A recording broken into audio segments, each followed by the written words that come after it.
Hello students, welcome back into the another session of CS22 operating system concept using Linux and Unix. Today we are going to start our last unit as per the prescribed syllabus of Saurashtra University, that is unit number 11 called Linux Administration Ubuntu.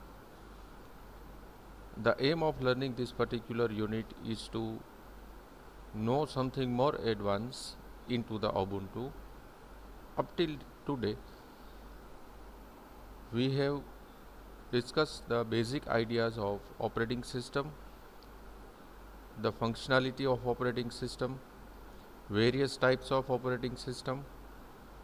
Then we have learned that how to install one of the flavor of Unix like operating system, which is called as Ubuntu.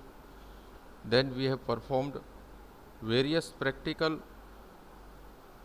over this particular operating system.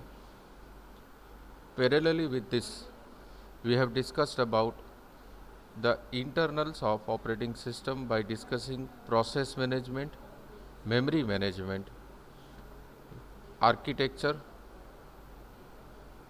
booting process, component of booting process called Windows Manager in terms of GNOME and KDE, and various other topics also. So after all this discussion, we need to conclude this particular subject by discussing the administration of Ubuntu with the various topic as prescribed into the syllabus and which you can see onto the screen. The various topics that we are going to discuss are creating Linux users and password, installing and managing Samba server, installing and managing Apache server. So yes, we can say that these are the two web servers which we have to discuss. Already we knows something about Apache, as already we have discussed into the PHP. We'll not discuss more about this yet. Then the next one is LDAP, that is lightweight directory access protocol, one of the special protocol only provided into the Ubuntu operating system. Then domain name server called DNS. How can we optimize FTP, that is optimizing FTP services, where FTP stands for file transfer protocol, various other web services. Then lastly we'll discuss about the security of Ubuntu by the discussion of firewall and one of the special feature which only provided into the Ubuntu is wine. That means we will discuss that what is wine. From this entire chapter, the important topics are LDAP, DNS and FTP, and the last one is working with wine. So all are the list of important topic that you have to keep in your mind for preparing Saurashtra University examination. So let's start with the discussion without wasting more time. The first topic of discussion is how can we create user account with password into the Linux. So for that, just boot the Linux operating system, or you can say just boot the Ubuntu operating system that we are using. Then once the successful booting process get completed and the desktop icon get loaded, search for the terminal window. You should be the super user of the entire operating system, just keep in your mind, and then go into the terminal window, and over the terminal window type the following commands. The commands are: first, use a add user command which creates an user without any permission. So the syntax of this command is very simple. Over the dollar prompt, write down add user space and the username which you want to create. Say for example, I am creating a username called student. So for that, what I have to write? Over the dollar prompt, first I have to write add user without any space, without any upper lower case, means write all the things in lowercase. That means add user, as you can see onto the screen, then space, and then the name of user, that is student. Press enter, you will get a message that user is created. But remember one thing, if this particular user is already created, then it will shows the message like user is already available into the system. Now once the user has been created, we need to assign a permission to that particular user. Basically, there are three types of permissions are there. That is the permission of reading the content, writing the content, and appending the content. And even these three together you can assign to the particular user. But if you want to restrict the user for the specific purpose only, that means if you wish user to read only the content of data which you have created, we need to give a read permission. If you want to assign only the writing permission, that user can write anything into the directories, then we have to assign write permission itself. And suppose you want to assign read and write, that means user can handle the file and directories by their own, then we have to give append permission. So whatever the permission is there, it should be given using user mode. So the next command is over the dollar prompt you have to write user mode space -a, then sudo command, that is sudo, and the name of user that you have created, that is student. So what will be the example as per our current situation is there, user mode -a space sudo space student. Ultimately it will assign the operation the permission of appending the file and directories to the particular user.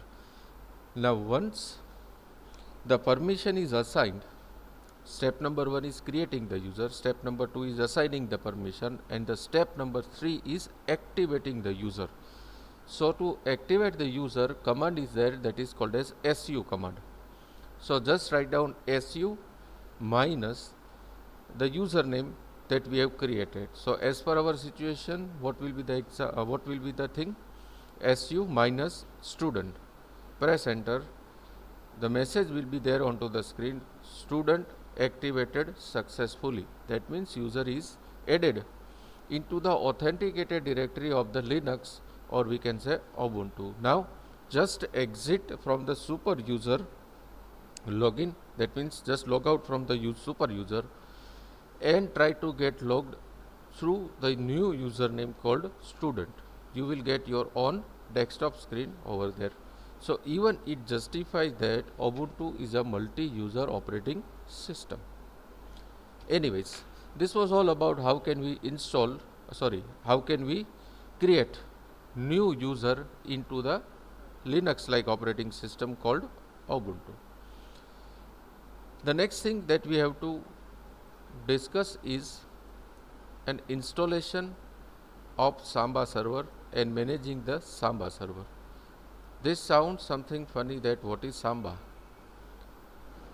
Mind well, this is not Samba, but it is a Samba. Samba is a one type of web server which only supports by the Linux distribution. Generally, we are acquainted to use Apache web server for executing our web requests. If we are using Windows, then by default it provides IIS as a web server. Same like that. In Linux, by default, it provides a Samba server. So the theory of Samba server is like this. Samba is a very popular in Linux distribution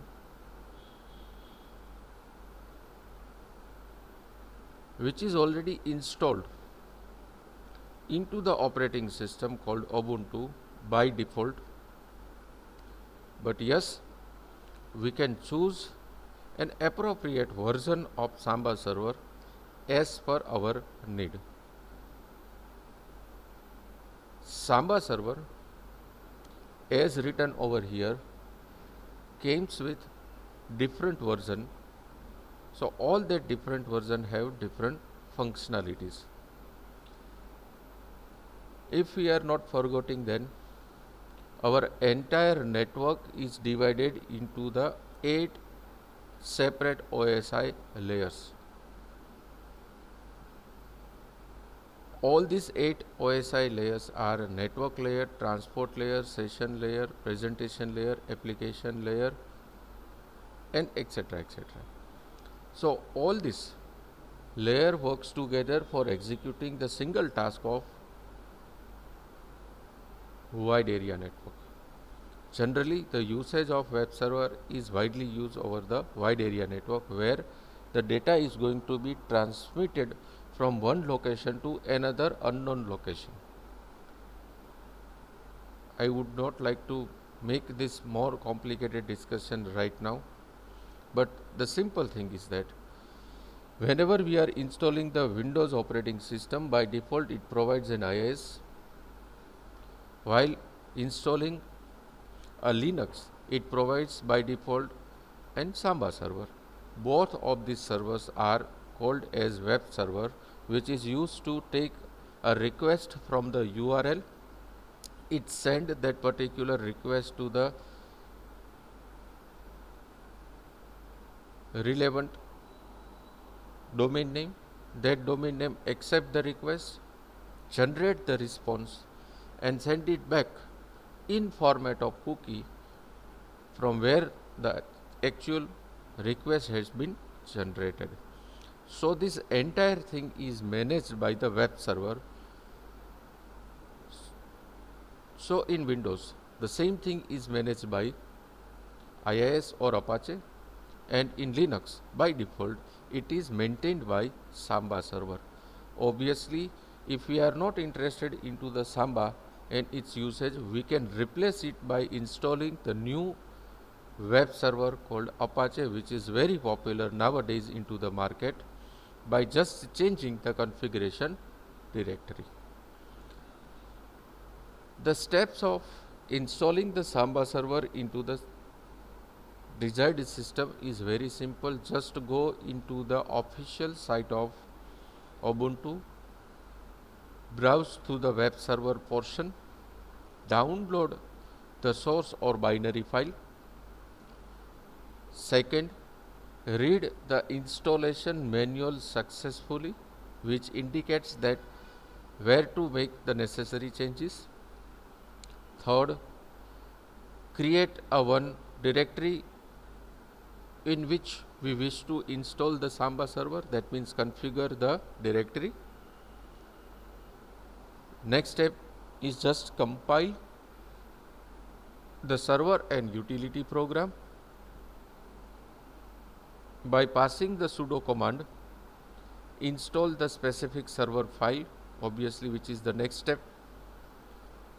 Then create samba.configuration file. Once the configuration file is successfully created, which is in format of text, test that particular configuration file, whether that particular configuration file returns the valid response or not. Then, if everything goes properly, as you can see onto the screen, start the Samba server, write a small script and test the Samba redirects. In this way, we can install and configure the Samba server. The option number 2 of web server called Samba is Apache, which is widely used nowadays into the market, and especially into the web development languages like PHP, ASP.NET with C#, Coordinator, Laravel, etc. etc.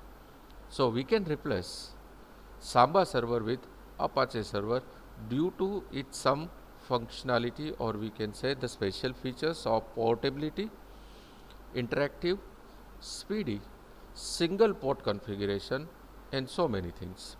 So Apache is available from the official website of Ubuntu,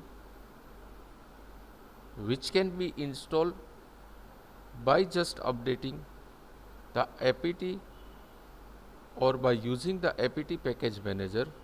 We can replace the Samba server with Apache. So for that, we need to perform the two commands over the terminal window, as you can see onto the screen. Command number 1 is sudo apt update, which updates the architecture of Linux operating system for enabling Apache. Once the architecture get updated successfully, the second command is the installation command, which installs Apache 2 into the Linux-like operating system.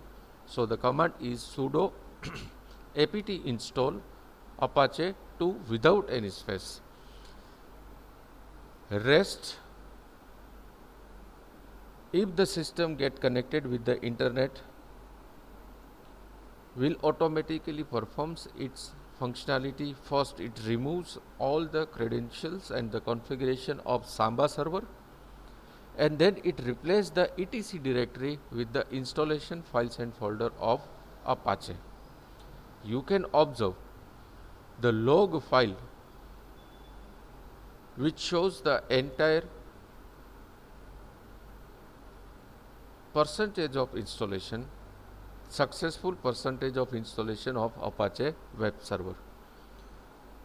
By default, in var/www/html, this directory is created by the installation of Apache 2, where we have to create the web requests.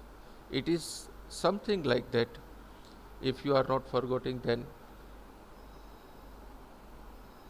while we are using XAMPP over the Windows, once the installation of XAMPP is done,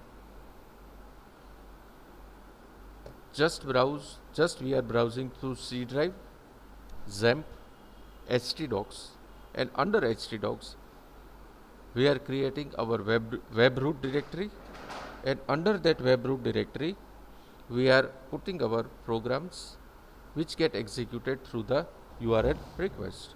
So the same thing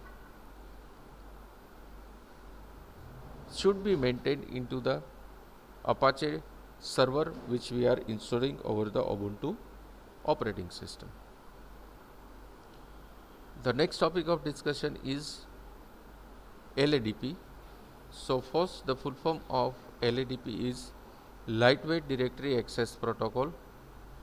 It is actually a set of open protocol used to access centrally stored information over the network. See, right now in this particular chapter we are discussing about the administration of Ubuntu. That means we have to discuss something more advanced, that how Ubuntu handles the entire network in terms of local area network, that is LAN, that is LAN, wide area network, that is WAN, and metropolitan area network, that is MEN. So ultimately the goal of network is to just to share the information centrally for the other clients. So in Linux, the same thing is done using LADP, that is called as Lightweight Directory Access Protocol. As the name suggests that lightweight, this protocol is a very lightweight protocol. It works on the network layer of OSI, and the standard which is followed by this particular protocol, that is ISO standard, which is followed by this particular protocol, is X.500. Actually, LADP is a client server system where the server can use a variety of database to store the directory, where each directory optimize and perform the quick operations when LADP client application connect to the server, LADP server. It can either query the directory or attempt to modify that particular directory of the user's request. So, in short, we can say that LADP protocol is work over the client server architecture, where server is a parental control computer and client is a various child of the entire network. Simultaneously, various client computers can send the request to the server. Server first accept all the requests and queue up all the requests as per the priority given by the central processing unit of the server system.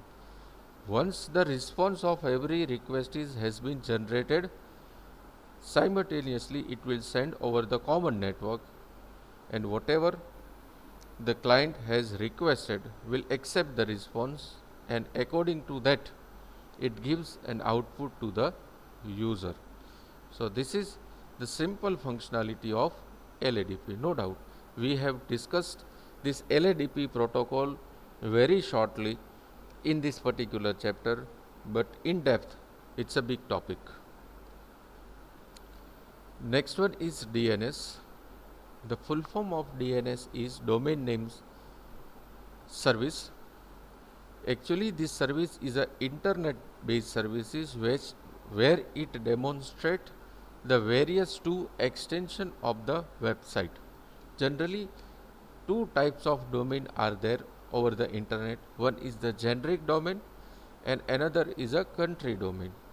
That means, say for example, suppose we take a two name of website like www.google.com. So that .com is a extension called DNS, where com means commercial. Example number 2, www.saurashtrauniversity.edu. So that edu is a DNS called the domain name server service, where it indicates that this is a non-profit educational, or it is restricted to the institution or a school. Example number 3, say for example www.indianarmy.in. So this is the website which demonstrate the country specific domain. So same like that, there are various domains are available over the network internet. We need to select the specific domain as per the usage of our website. That means making the website is very simple. Once the website is created successfully with all the validations and restrictions, we need to target the specific audience. So for targeting the specific audience, even it is very necessary to select the appropriate DNS. So that's why the short concept of DNS is introduced into the last part of our chapter, that is Linux administration. In short, here I would like to conclude my today's lecture, but just I am repeating whatever I have spoken for DNS. DNS means domain name service. Basically, it was of two types, a generic and a country domain. Generic domain is generally used for the various different commercial purposes, education purposes, organization purposes, network infrastructures, and etc.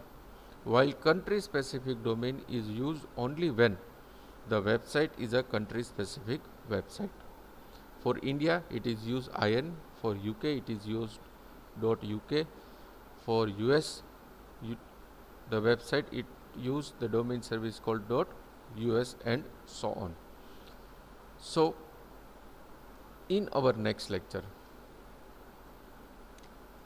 we will go for the remaining topic, that is the optimizing FTP services, optimizing the web services, how can we handle firewall in Ubuntu, and last we will discuss about the working of Wine.